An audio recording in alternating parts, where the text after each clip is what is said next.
আসসালামু আলাইকুম। কবিতার নাম মধ্যবিত্ত। আমরা হতাশ নই, ভীষণ ধৈর্যশীল, শব্দ ছাড়া কান্নাও ধরে রাখতে জানি, তবে আমরা পরাজিত। এই সমাজ আমাদের নাম দিয়েছে মধ্যবিত্ত। আমাদের বয়স বাড়ার আগেই কাঁধে কটি দায়িত্ব, ব্যর্থ করে আমাদের শখের কোনো বয়স নেই, মেনে চলতে হয় বাস্তবতা। তোমাদের ওই মায়া মোহ ঐশ্বর্য আমাদের কাছে রূপকথা মাত্র।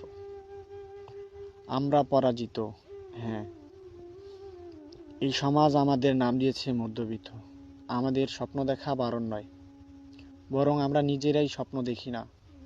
বাবার অক্লান্ত পরিশ্রম আর মায়ের কষ্টে লুকানো হাসি স্বপ্নগুলোকে প্রতিনিয়ত দিচ্ছে ফাঁসি, তবুও আমরা হাসতে জানি। হ্যাঁ, আমরাই পরাজিত। এই সমাজ আমাদের নাম দিয়েছে মধ্যবিত্ত।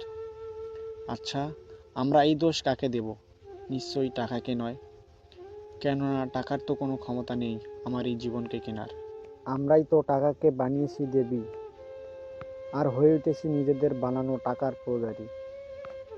আমাদের এক গরিব গ্রহে জন্ম, পৃথিবী সারাদিন করে খাই খাই, আর ঘড়ির কাঁটা বলে টাকা টাকা। হে কাগজে বানানো টাকা, আমরা পরাজিত। হ্যাঁ, আমরাই মধ্যবিত্ত।